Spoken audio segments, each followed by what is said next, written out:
இரவு Vandalur புறவழிச்சாலையில் call taxi ஓட்டுநரை கொடூரமாக கொலை செய்துவிட்டு மர்ம நபர்கள் காரை கடத்திச் சென்றுள்ளனர். இந்த தொடர் கொலைகள் தமிழ்நாடு முழுவதும் பெரும் பரபரப்பை ஏற்படுத்தியுள்ளது. கால் டாக்ஸி ஓட்டுநர்கள் மத்தியிலும் இது பெரும் அச்சத்தை ஏற்படுத்தியுள்ளது. கொலையான கால் டாக்ஸி ஓட்டுநரின் உடல் அரசு பொது மருத்துவமனையில் பிரேத பரிசோதனை செய்யப்பட்டு அவரின் உறவினர்களிடம் ஒப்படைக்கப்பட்டது.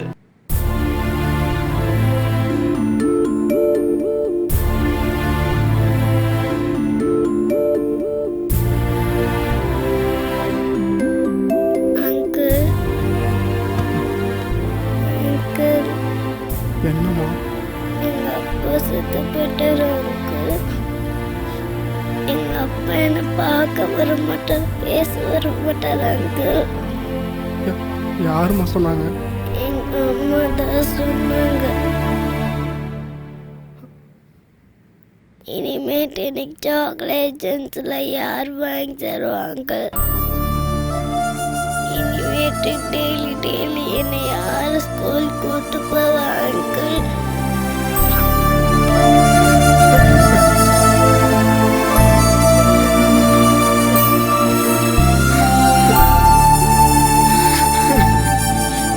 மாப்ள என்ன மன்னிச்சிரு மாப்ள. மாப்ள என்னாலதான உனக்கு இப்படி ஆச்சு மாப்ள.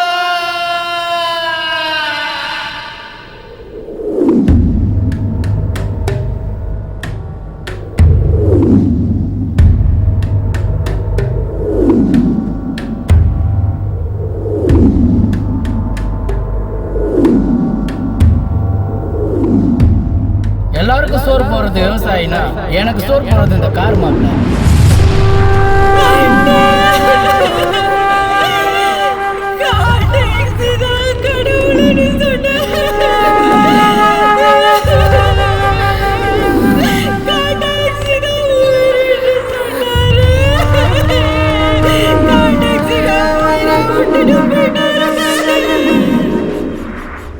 சார், நான் கால் டாக்ஸி டிரைவர் சரவணன் பேசுகிறேன். என்ன சொல்லு? சார், என் friend call taxi driver Kamalnathan கொலை விஷயமா உங்ககிட்ட கொஞ்சம் பேசுவேன். என்ன சொல்லு? அதான் சார், என் ஃப்ரெண்டு கமல்நாதனை கொலை பண்ண அக்யூஸ்டோட ஃபோன் நம்பர் என்கிட்ட பேசுகிறேன். என்னது சார், அந்த ஃபோன் நம்பரை வச்சு எப்படியாவது அவனை ட்ரேஸ் பண்ணி பிடிச்சிடலாம்ல?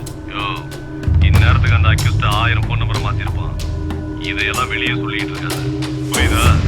இப்போ என்ன பண்ற? நான் சொல்ற இடத்துக்கு உடனே கிளம்பி வா. சரிங்க சார்.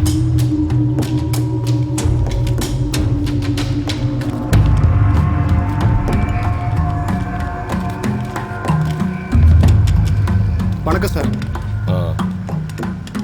இவங்களா யாரு?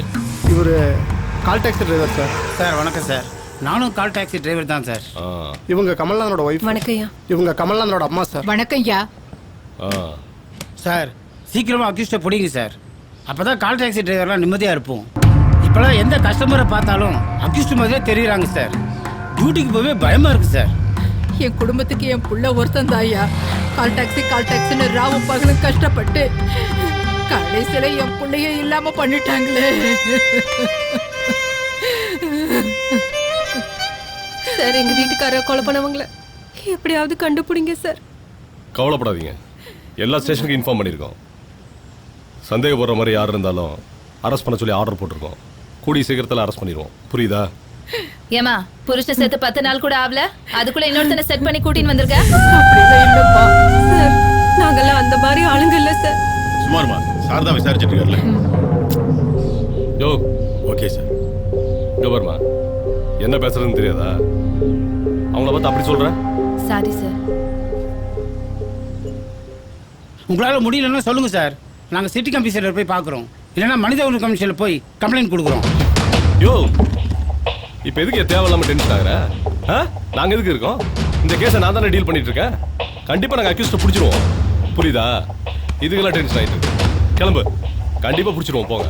சரி சார், கண்டிப்பா பிடிச்சலாம், போங்க.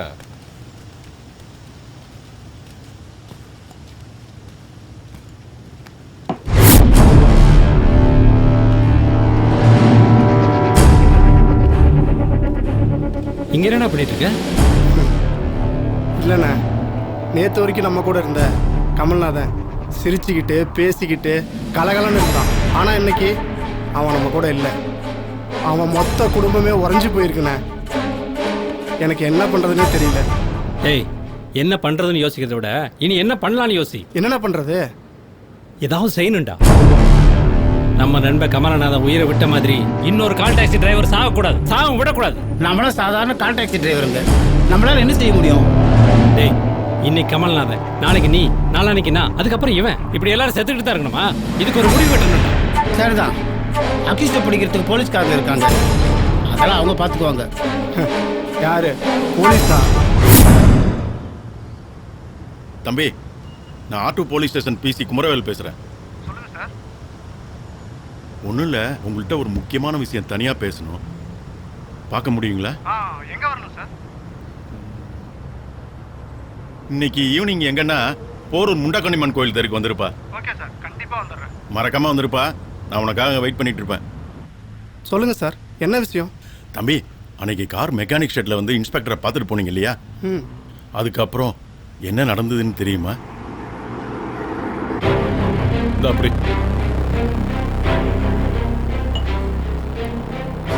எப்படி என்கிட்டயே வந்து கமிஷனர்கிட்ட போவேன், மனித உரிமைகள் கமிஷன்ல கம்ப்ளைண்ட் பண்ணுவேன், மிரட்டுறான் பாத்தியா?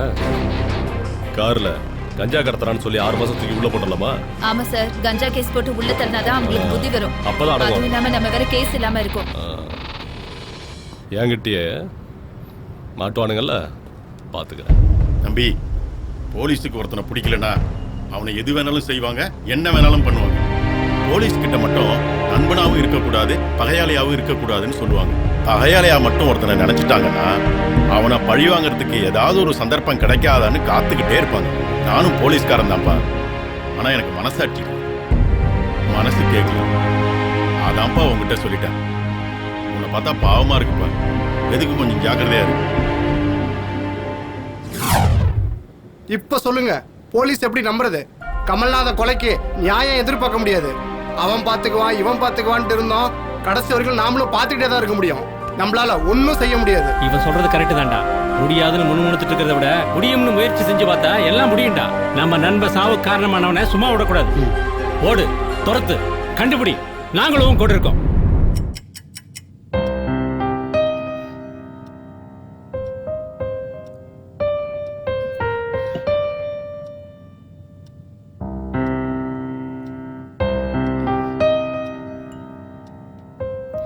ஏமா ஒரு மாதிரியா இருக்க?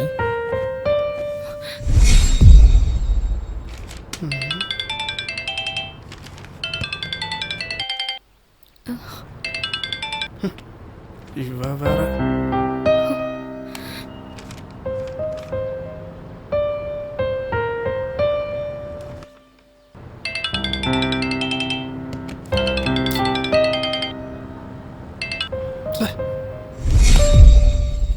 இப்பெல்லாம் அவன் என்கிட்ட ஒழுங்கா பேச மாட்டேங்கிறான். ஃபோன் பண்ணா ஃபோனை கட் பண்றான். கஷ்டமா இருக்குப்பா.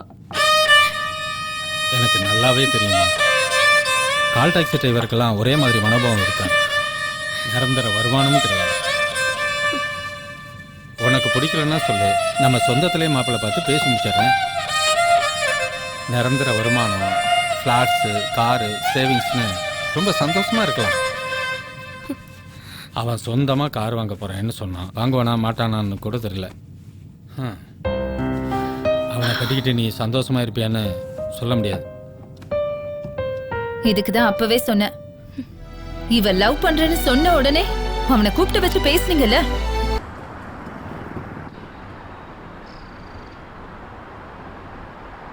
எதுக்கு ஃபோன் மேல ஃபோனை போட்டு டிஸ்டர்ப் பண்ற? ஒரு முக்கியமான வேலையா இருக்கேன், புரிஞ்சுக்க. அப்படியா? என்கிட்ட பேசுறதை விட அப்படி என்ன முக்கியமான வேலை உனக்கு? அதெல்லாம் உங்ககிட்ட சொல்ல முடியாது. சரி, என்ன விஷயம் சொல்லு. ஆசாசியா உன்கிட்ட பேசணும்னு ஃபோன் பண்ணா ஃபோனை கட் பண்ற. இப்பெல்லாம் சரியா பேச மாட்டேங்கிற, சரியா பதில் சொல்ல மாட்டேங்கிற. ஏன்? நான் தான் உன் பின்னாடி சுத்தி சுத்தி வந்து லவ் பண்ணேன். அது உனக்கு பிடிக்கல? ஆமா, என் ஃப்ரெண்ட் அப்பவே சொன்னா. என்ன சொன்னாங்க? கால் டாக்ஸி டிரைவர்லாம் நம்பாத, கார் கேட் அடிக்கடி மாத்துற மாதிரி பொண்ணுங்களையும் மாத்துவாங்கன்னா. அவ சொன்ன மாதிரியே நடந்துருச்சு. கால் டாக்ஸி டிரைவரை பத்தி உனக்கு என்ன தெரியும்? டெய்லி ரோட்ல நடக்கிற ஆக்சிடென்ட்ல எத்தனையோ கார் டிரைவருங்க கை காலையில இருந்து வீட்டுல இருக்காங்க, போய் பாரு. டெய்லி 400 கிலோமீட்டர் கார் ஓட்டினா உடம்பு எவ்வளவு வலிக்கும் தெரியுமா? போற ஊர்ல ராத்திரி பகல்னு பார்க்காம பாத்ரூம் கூட போக முடியாம எவ்வளவு அவஸ்தைப்பட்டு இருக்காங்க தெரியுமா? வெளியூருக்கு வண்டி ஓட்ட போனா எப்ப சாப்பிட போறேன்னு தெரியாம ரோட்ல கிடைக்கிறத சாப்பிட்டு கார்லயே தூங்கி எந்திரிச்சிருக்கோம். அதை அனுபவிச்சிருக்கியா? ஏசிலேயே தூங்குற நீ 1 மணி நேரம் உச்சி வெயில்ல கார்ல உட்காந்து தூங்கிருக்கியா? பொங்கல் தீபாவளின்னு கூட பார்க்காம உன் குடும்பத்தை பிரிஞ்சிருந்து அழுதுருக்கியா? டியூட்டிக்கு போன டிரைவர் பாதுகாப்பா வீட்டுக்கு வர வரைக்கும் அந்த குடும்பத்தில் இருக்க ஒவ்வொருத்தரும் தவிச்சிட்டு இருப்பாங்களே, அது உனக்கு தெரியுமா? ஒவ்வொரு நிமிஷமும் ஒவ்வொரு டிரைவரும் சாவை நோக்கி தான் வேலை செய்கிறாங்க. ஸ்டேரிங்கை பிடிச்சி கையே காப்பு காய்ச்சி போச்சு. கட்டாத சம்பளம், கிடைக்காத மரியாதை, மலராத சந்தோஷம், தொலையாத சோகம், இப்படி தான் டிரைவரோட வாழ்க்கை ஓடிட்டு இருக்கு. புரியுதா? சோ சாரி சரவணா, உங்களை தப்பா நினைச்சிட்டேன். இனிமே டிரைவருங்களை பத்தி தப்பா பேச மாட்டேன், உங்களையும் தப்பா நினைக்க மாட்டேன். ஓகேவா? Sorry please. பாய்.